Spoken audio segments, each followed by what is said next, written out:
Hello दोस्तों, नमस्कार। आपकी मेरे प्रॉपर्टी इन्वेस्टमेंट एंड जर्नलिस्ट में स्वागत है। मेरा एक दूसरा भी चैनल है पैसा और सुकून सब ठीक ठाक है।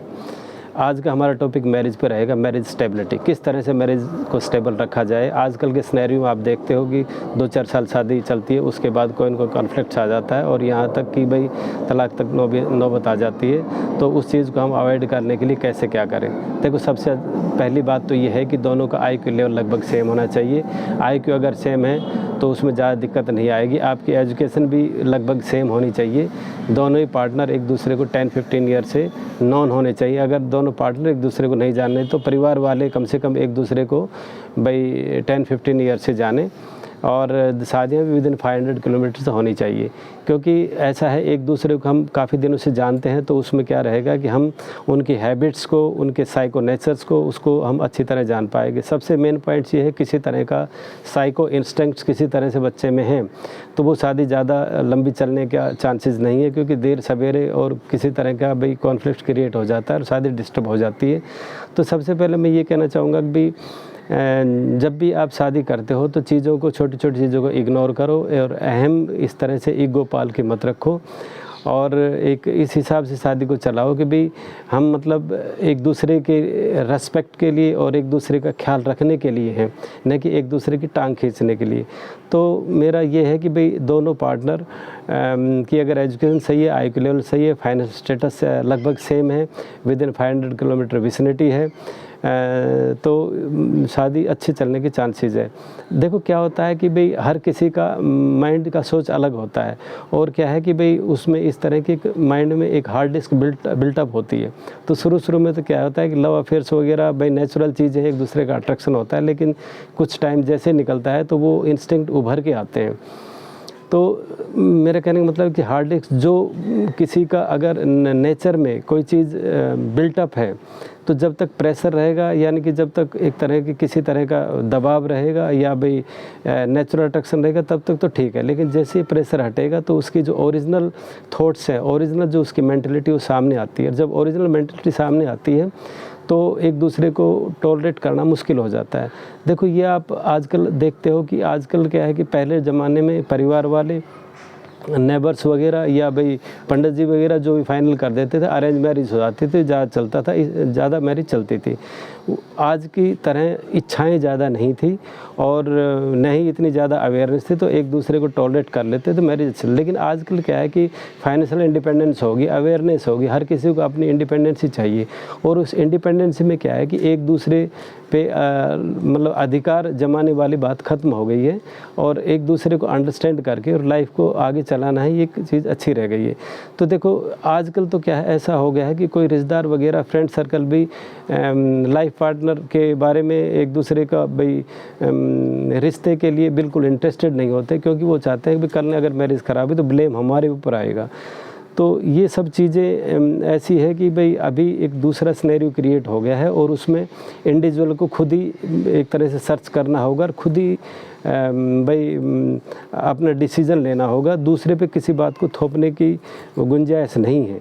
तो मेरा कहने का मतलब यही है कि भाई जो भी पार्टनर हैं तो वो एक दूसरे को कम से कम 5 साल 7 साल तक जाने। परिवार वाले एक दूसरे से नॉन होने चाहिए करीब 10-15 ईयर्स तक, सो दैट हमें किसी तरह का ये गुंजाइश नहीं रहे कि इस चीज़ के बारे में हमें पता नहीं था और ये हमारे साथ धोखा हो गया है। दूसरा, पेरेंट्स को ये दिमाग से निकाल देना चाहिए, किसी तरह का डोरी सिस्टम जो आजकल एग्जिस्ट नहीं करना चाहिए।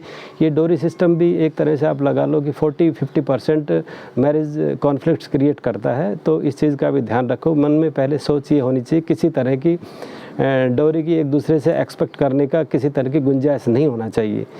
तो मैरिज में स्टेबिलिटी तभी आएगी जब आप एक दूसरे की छोटी मोटी बातों को इग्नोर करोगे और वे एक दूसरे के सपोर्ट दोगे, एक दूसरे का रेस्पेक्ट करोगे, तभी मैरिज अच्छी चल पाएगी। ये छोटा सा लाइफ है, इस लाइफ में अगर हम भाई एक दूसरे में नुक्ताचीनी निकालते रहें तो पूरा डिस्टर्ब हो जाएगा, सबको पता है। हालांकि इंडिपेंडेंस सबको चाहिए, जैसे जैसे फीमेल्स की फाइनेंशियल इंडिपेंडेंस हुई है और भाई मेल का भी फाइनेंशियल इंडिपेंडेंस ज़्यादा बढ़ा है, तो उसमें उन्हें एक तरह का ईगो आ जाता है, गुरूर आ जाता है। तो मैं मैं कि मैं तो ज़्यादा इंटेलिजेंट हूँ, मैं ज़्यादा कमाता हूँ और भाई इस तरह से मुझे सपोर्ट होना चाहिए, मेरा इस तरह से ख्याल रखना चाहिए, मुझे भाई एक प्रायोरिटी देनी चाहिए, तो उस चीज़ों को जस्ट अवॉइड करो। आप लोग ये देखो, हम एक दूसरे के लिए बने हैं और जब तक आप एक दूसरे के प्रति रेस्पेक्ट बना रहेगा तभी तक कॉन्फ्लिक्ट दूर रहेंगे। जैसे ही आप एक दूसरे का रेस्पेक्ट करना बंद करोगे तो कॉन्फ्लिक्ट स्टार्ट हो जाएंगे और एक बार कॉन्फ्लिक्ट स्टार्ट हो गए तो बढ़ते ही चले जाएंगे। तो यंग कपल से मेरा यही कहना है कि भी आप irrespective of anything you try to respect each other, try to understand problems of each others and छोटे मोटे जो बातें हैं एक दूसरे को डायलॉग से उसको सॉर्ट आउट करो और अपनी लाइफ को एक अच्छा बनाओ। तो कुछ पॉइंट जैसे मैंने बताया है, ज़्यादा ऊंचे सपने मत पालो। आप यही देखो भाई आजकल ट्रेंड क्या है कि लड़का चाहता है कि मेरे को ऐसी लड़की मिले जो मेरे को एक तरह से लाइफ में ऊपर ले जाए, लड़की चाहती है कि मुझे तो एक ऐसा मिले जो मेरे को लाइफ में ऊपर ले जाइए। यानी कि स्पेशली लड़कियों का ये है कि एक अच्छी पोस्ट पे अगर लड़की है तो चाहती है कि मुझे तो हस्बैंड मेरे से ऊँची पोस्ट पर मिलना चाहिए। अगर उसकी नीची पोस्ट का शादी कर दिया जाता है तो उसमें भी कॉन्फ्लिक्ट होने के चांसेस ज़्यादा हैं। तो कोशिश ये करो कि उनकी अर्निंग कैपेसिटी भी लगभग बराबर होनी चाहिए, तो इसमें शादी के अच्छे चलने की ज़्यादा भाई चांसेस है। तो मेरा आप सभी से यही है कि भाई ज़्यादा नुक्ताचीनी ना करके एक दूसरे का रेस्पेक्ट करके और लाइफ को अच्छी तरह निभाओ। शादी होने से पहले आप ट्राई टू इंस्पेक्ट लगभग एवरीथिंग। ऐसा नहीं कि बाद में ये कहो कि मुझे इस चीज़ का पता नहीं था, अगर पता होता तो मैं शादी नहीं करता। तो पहले जितना आपको छानना है, खंगालना है, पहले ही कर लो, लेकिन बाद में जैसा भी होगा तो एक दूसरे को भाई निभाने के अलावा कोई रास्ता नहीं बचता। तो बेटर ये है कि एक दूसरे को रेस्पेक्ट करो। ये छोटी सी ज़िंदगी है। अगर मैं ये कहता हूँ कि शुरू के टाइम में 10-15 ईयर्स अगर लाइफ के मैरिड लाइफ के अच्छे निकल गए तो आपका लाइफ बहुत अच्छी तरह निकलेगा। लेकिन शुरू के 10-15 ईयर्स में किसी तरह की प्रॉब्लम्स होगी तो पूरा ज़िंदगी ख़राब हो जाएगा। मेरा कहने का मतलब ये, अगर 1-2 बच्चे हो जाते हैं भाई 10-15 साल आपकी शादी को होगी तभी कोई ख़तरा नहीं। तो आपको ओनली 10-15 ईयर्स तक सावधान रहना है, एक दूसरे पर ज़्यादा ही रेस्पेक्ट करना है, एक दूसरे को ज़्यादा ही सपोर्ट करना है। तो आई होप दैट बहुत अच्छा आपका लाइफ चलेगा। और बस यही मैं वीडियो को ख़त्म करता हूँ कि भाई मेरा एक तरह से आप ये कह लें तो जस्ट पॉइंट इसमें यही कि रेस्पेक्ट ईच अदर, इग्नोर जो छोटी मोटी बातें होती हैं, जो कॉन्फ्लिक्ट होता है अपने डायलॉग से सुलझाइए और भाई एक दूसरे को अंडरस्टैंड कीजिए। बस ये अंडरस्टैंडिंग एक ऐसी चीज़ है जो आपको लाइफ में आगे ले जा सकती है और आपके मैरिड लाइफ के एक अच्छी खुशहाली एक खुशहाली दे सकता है।